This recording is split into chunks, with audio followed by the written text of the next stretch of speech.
right, guys, we're gonna try this again, okay? So the other day I was recording and the C-10, it stopped on me. I was just about to leave my neighborhood and just all of a sudden stopped on me.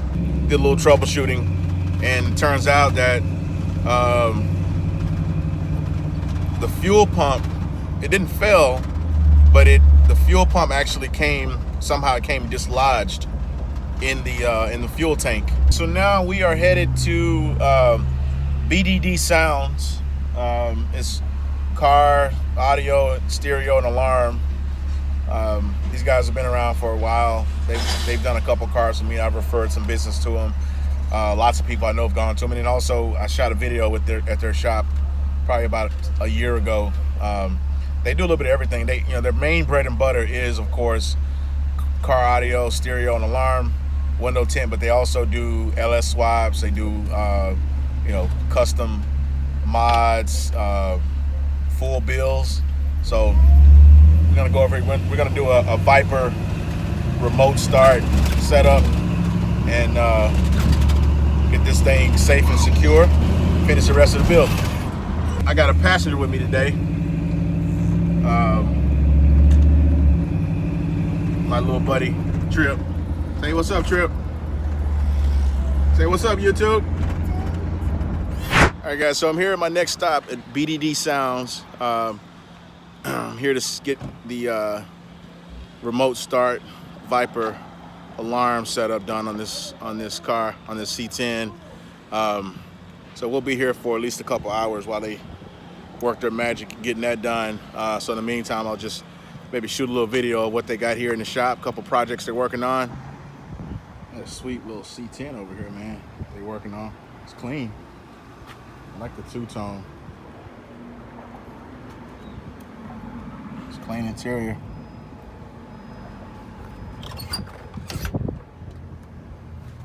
Pretty basic, but it's neat though. I like it because it's not like so new that it's, you know what I mean, flawless, but it's clean though. I like it. It's dope. Doors closed nice and solid.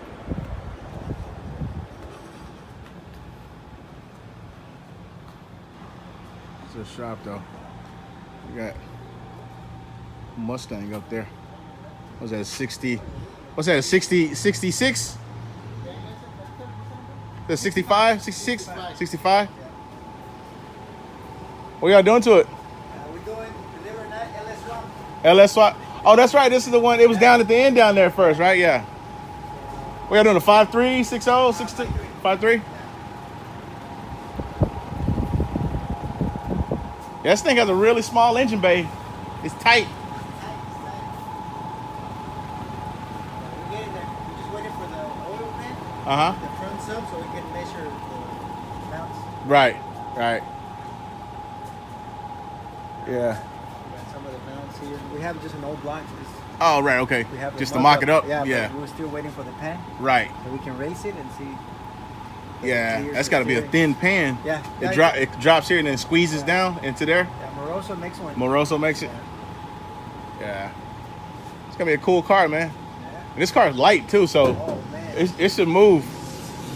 Yeah, that little C10 there, it's got a 5.3 in it with a 4L60. It's a pretty clean swap. I see y'all got any of that stuff for sale down there? Or is that all those for bills? Actually, yeah. One is for this car. One is for mine. One is personally mine. And the other one is for the 61 for my brother. Okay. Yeah, Damn. That's a 2018. That's a 6.2, huh? That's Yeah. out of a 2018. It's got a transfer case, four-wheel drive. This is 2012, 2007, 7. and that's we took it off of a van. Oh, okay. That's not went. Huh. And then we were building that engine out of the. Oh, damn. Okay. Just the top end, or? Yeah, because the lifters went out. Oh, okay. Yeah, these cars they have that problem. Yeah. This is a customer's or yours? It's my brother's. Okay. Yeah. It's all huge, man. Yeah. I mean, it just looks monstrous. I don't know, for some reason, I don't know if it's the transmission. It's just because of this. Yeah, I guess you're right. Yeah, the transfer case does make it a little. But normally, I just ends here. Yeah. Just like Like, So with this one here, y'all wouldn't be able to use that transmission, right? Unless no, we're gonna eliminate the. okay, but you'll have to change the tail tail? shaft, right? Yeah. Put a 2-wheel drive tail shaft on it. Yeah. Yes, sir. Yeah. I got one that came out of all-wheel drive Denali, and it had the same thing, transfer case and Yeah, everything. you just eliminate that and replace. Yeah. Just look at it. Let the work speak for itself, huh? Yeah, it's still a work in progress. It's clean. Out of 2015. Oh, nice. Conversion. So dash swap. 2015 Silverado seats. We just wrap them. Mm-hmm. Center console out of that. We're doing the headliner, the panels. Okay, yeah. So That still looks working good, progress. man. And I made that custom gauges Yeah, I see that. to work with the original engine. Right. This one has the original engine and everything. Oh, it does. Okay. Yeah, everything's So like a original. 350, right? The 350. No, Yeah. It's actually the no, 350. It's 350. Yeah. So the dash is what year again? 2015 Silverado. 2015, and then the seats same year. Same year, yeah. And everything. The whole. Everything is Okay. from that, yeah. Yeah. You know, I thought about doing this similar setup, and not in that C10, but I got another C10. I thought about doing a similar setup, but I didn't think it'd be enough room, because you know those they're real tight on the inside, right? This one has enough. We got my brother to test, to see. Yeah. He's comfortable in it. This is cool, man. This is cool. Yeah, this is real nice. Yeah. And I like the door panel, man. I like the stitching in the door Yeah, panel. we're working on it because we're doing the cutout. You know when it hits the bed? Yeah. The side guy. So we're doing that cutout. Oh, okay. Where it comes here? Yes, sir. Yeah, okay. I like that. That's cool, man. I'm glad you said let me just check it out. I like it, man. Let's check it out. That's dope, man. That's real cool. It's there right now because we're still working on it. But right now, parts are hard to get. Yeah, I know, man. They're real hard to get. The cowl for the front, everything is there. Oh. We just got it today, so we just getting parts. Yeah. Do you guys have to make some custom brackets? Yeah. Oh. Custom brackets, yeah. In order for the perfect height. Mm-hmm. Is he tall, short? He's short. He's short. Yeah, okay. he's shorter than me, so. Yeah. Yeah, he's short. But I got my brother to see on it, then I saw it, and it's real good. Yeah. 6 foot something can fit in there comfortably. Yeah, exactly. That's cool, man. 5706 so that and it'll have the remote start and all that. Yes, sir. Okay, cool. It's gonna pick it up right now. Okay. And so Dad asked me if I could leave it and come back this evening. So which I'm gonna catch an Uber home. Okay. And I guess y'all just let me know. Do I need to leave my name and number or stuff? Yeah. 3 hours later. They got me all squared away. Got me alarmed in here. It's a little dark right now, so the lighting's not that great. So I'll get to a gas station and get some better lighting so we can really test it and play with it a little bit, okay? All right, guys, as promised, I made it to a gas station. I want to show you guys exactly what it is that we got as far as the alarm is concerned. The alarm that we went with is a Viper model 5706V. So it's basically a two-way pager, basically. So it alerts you whenever your car is being tampered with or one of the sensors is going off. It lets you know where the car is being tampered with and what exactly is being done to it. But here it is here, guys. It's like I said, the Viper model 570V. You guys know Viper. I mean, they've got a long, rich history for just making a great product. They've kind of been in the alarm game for a long time. They make good stuff. So no secret about Viper and how well they perform. Here's some of the features here. You can see that comes with this unit, kind of standard. But anyways, guys, this is the system. Here you can see the alarm pad, and here's some of the features of the alarm pad: LCD display, auxiliary, remote start, micro USB charging, arm and disarm. So pretty straightforward. Nothing really, like I said, nothing really super fancy. But here's the alarm. Here's the alarm pad. Pretty straightforward. So like I said, this thing's got a couple things on it that are kind of neat. So I'll just close the door. You can see. I'm gonna arm it. You can see locks and unlocks the doors. Pretty simple, straightforward. And then this button here, this little button that has, looks like an arrow going in a circle. That's the button you push to start it. Press it and hold it for a second. Starts the truck.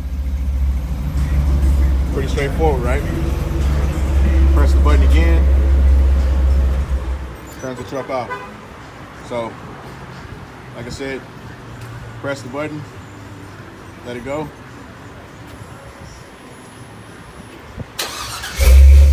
Starts the truck. And then if you're gonna start the truck with the remote start, basically what happens is the truck, it'll run for 12 minutes. And if I don't get in the vehicle and put the key in the ignition, then it'll automatically shut itself off after 12 minutes of running. Also, in order for me to drive off with the vehicle, once it's been started with the remote start, I have to put the key in the ignition, turn the ignition forward in order for the vehicle to operate. If I attempt to start the vehicle, or if I attempt to take off in the vehicle without putting the key in the ignition and turning the ignition forward, then as soon as I press on the brake pedal, it will kill the engine. So it's a safety precaution, or a theft precaution to keep people from hopping in your car and driving off with it while it's in automatic start mode. So as I was saying, guys, while I've got the car in automatic and remote start, if I just try to take off without putting the key in the ignition, or and as soon as I tap the gas, the truck will turn off. It'll die. So what I got to do is I got to take the key, stick it in the ignition, and then I got to turn it forward. By turning it forward, that basically alerts the vehicle that the owner is in the vehicle. It's safe for the vehicle to stay on. So once I tap that gas, it doesn't die. So I'm going to tap the gas. See, it stays on. And then it chirps to let me know that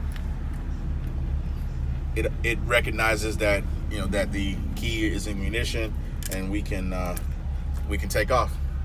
So that's pretty cool, huh? And you can see the remote disarmed, and that little arrow that shows up on there once you turn it on with the remote start, that little arrow goes away. So now the car is ready to drive. Highly recommend this model alarm. I don't have a sponsorship from Viper, but I've been doing business with Viper for a while. I've got probably 4 or 5 cars with Viper alarms, and I really enjoy them. Definitely recommend doing business with my guys at BDD Sounds. Good group of guys, really professional. They do really good work, and I've never really had an issue with them ever. So happy with the service I got today. Happy with the work they did, and glad to refer them to anybody else who wants to get some work done. So that's it, guys. I mean, not much else to it, guys. A few things that we'll probably end up adding to this thing later is probably the tilt sensor. The tilt sensor is a good investment, because what that does is it senses anytime the vehicle is raised, like using a jack.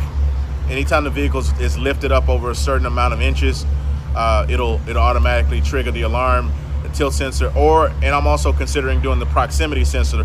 Proximity sensor basically is like an invisible force field around your car.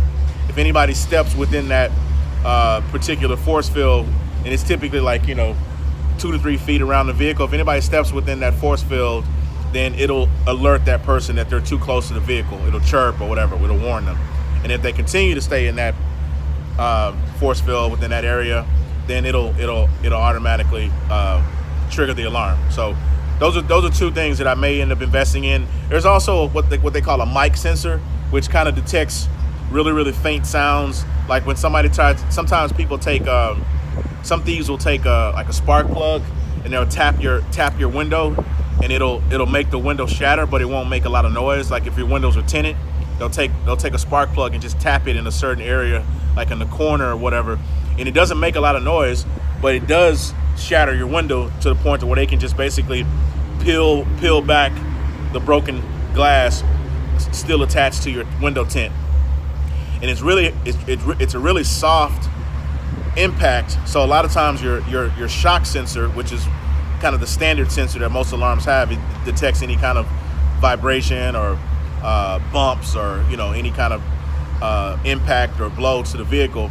The shock sensor is typically not sensitive enough to pick up on that little fine noise that a spark plug will make when someone breaks your glass if you have tinted windows. So mic sensor is good for picking that kind of stuff up. So those are three sensors I may get: tilt sensor, proximity sensor, and then the mic sensor. And also with the proximity sensor, what it also does is if you have your windows down and someone like reaches inside your car, it senses that movement and it will trigger the alarm. So that's also a good thing for the proximity sensors. If your windows are down and you can arm the car, and it'll still pick up if someone, even if they don't touch the vehicle, just them reaching inside your window, it breaches that perimeter that the shock sensor has, and it'll trigger the alarm. So anyway, guys, that's it for today, guys. I appreciate you hanging out with me today. I appreciate you tuning in. I'm gonna go ahead and end this video and wrap up. But once again, guys, thank you for your support. If you're new to the channel, please consider subscribing. Tap that notification bell next to the subscribe button. Also, be sure to comment below. Let me know what you think about the content. Share this video with a friend. Like this video as well. And of course, tell a friend about our channel, guys. See you soon. Take care.